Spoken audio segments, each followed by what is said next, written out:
À Madras, le cinéma est vraiment une industrie. Dans cette seule ville, on trouve 15 grands studios où se tournent jusqu'à 200 films par an. Ce sont des comédies musicales qui peuvent durer 3 ou 4 heures, des épopées historiques, des films policiers chantés, tout ce qui peut plaire.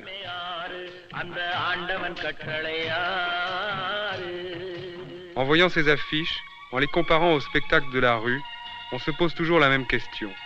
Pourquoi dans un pays où la population est si belle, si fine, les vedettes de cinéma sont-elles presque toujours grasses, trapues, avec des visages lourds? Ils se recouvrent le visage d'un maquillage blanc et rose qui les rend plus laids encore. C'est toujours le préjugé racial de la couleur. Pour être beau, il faut être blanc. Ready?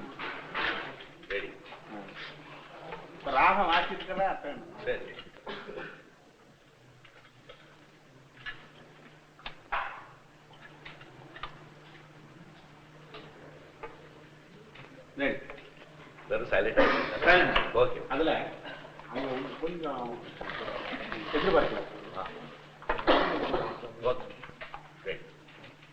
Un studio de Madras ressemble à un studio de Paris ou de Rome, sauf peut-être les fleurs accrochées à la caméra. On ne se presse pas. Ici, le tournage d'un film peut durer 1 an. Celui-ci est une super production qui raconte les amours contrariés d'un beau musicien et d'une fille de famille accompagnée de son mentor. Voici la scène du coup de foudre.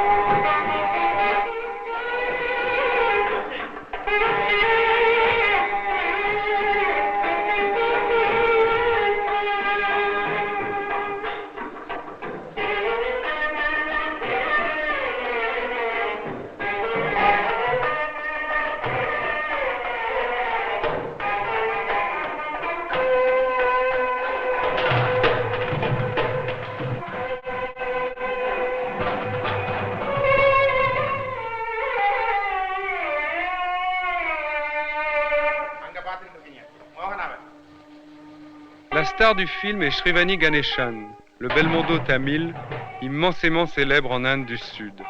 Il a débuté au théâtre à l'âge de 5 ans. Il tourne plusieurs films en même temps et reçoit des cachets fabuleux.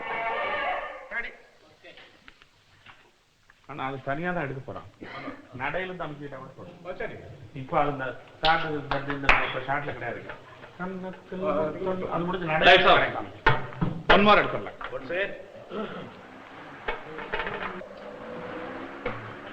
Sir, closer. Cut it. Okay. My number.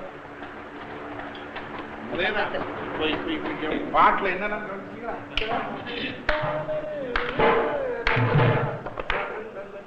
Les intellectuels indiens pensent beaucoup de mal de ce cinéma de Madras et de Bombay. Ils lui reprochent son mauvais goût, sa bêtise, ses outrances, d'être une synthèse de ce qu'il y a de plus vulgaire en Inde et en Occident. Mais ce cinéma, aussi mauvais soit-il, est le mode d'expression et le seul spectacle de tout un peuple dans un pays où la télévision n'existe pratiquement pas. J'avoue que j'ai aimé certains de ces films, leur incohérence, leur coup de théâtre, leur absence totale de psychologie et l'intervention constante des forces magiques.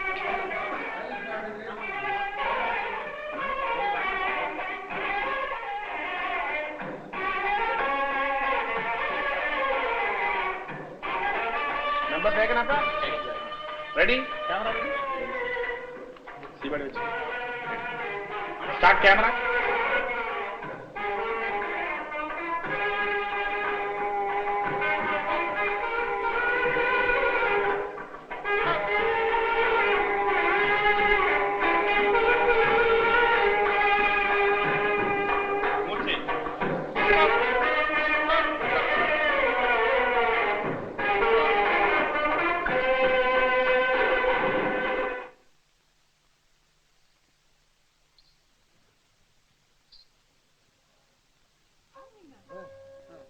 Jeudi 7 mars.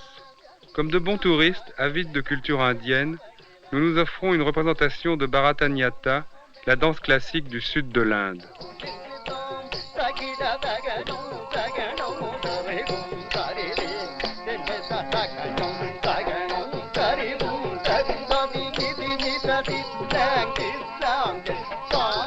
sommes un peu surpris par l'embonpoint de la danseuse et aussi par la présentation un peu musical du spectacle.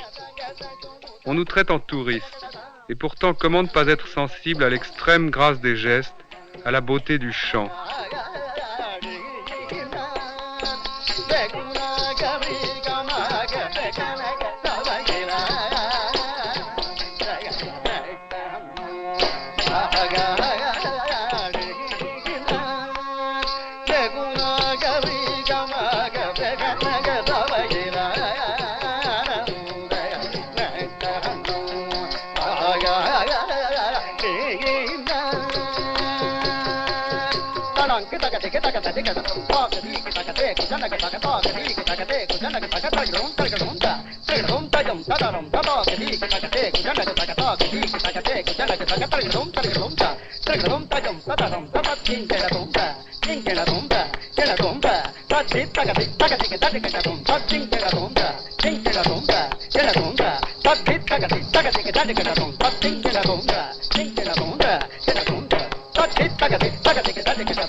Lundi 11 mars, nous sommes à quelques kilomètres de Madras, dans la Kalakshetra School, conservatoire de la tradition chorégraphique du Sud.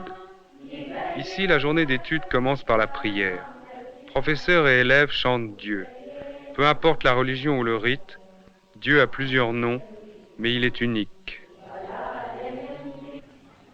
Cette école de danse est une émanation de la fameuse société théosophique, fondée il y a plus d'un demi-siècle par Annie Besant, une Européenne qui rêvait de rapprocher l'Inde et l'Occident. C'est un monde préservé. On ne nous a pas donné facilement l'autorisation de tourner.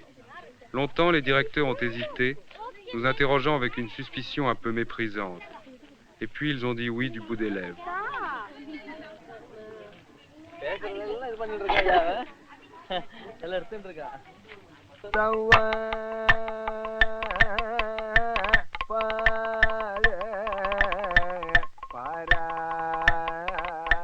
Il y a plusieurs cours. Nous assistons à une classe de Kathakali, la danse du Kerala, dont la tradition culturelle est différente. Le Kathakali, plus réaliste, plus proche du mime, est réservé aux hommes. Il se présente comme une grande pantomime religieuse aux multiples personnages.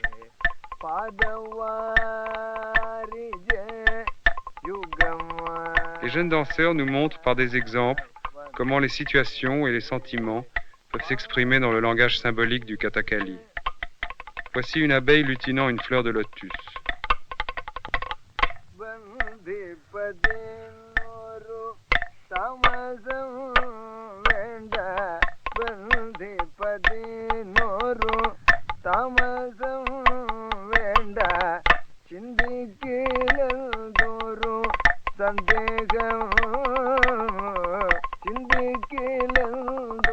L'escalade d'une montagne.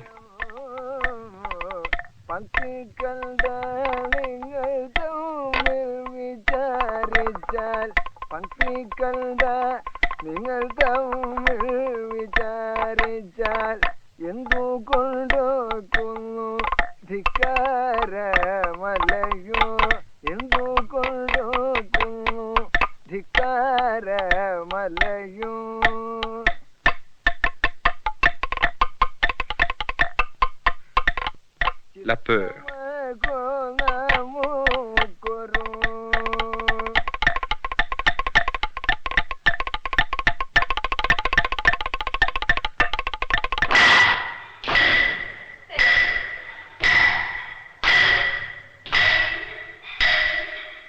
Les cours commencent très tôt le matin, avant que la chaleur devienne accablante.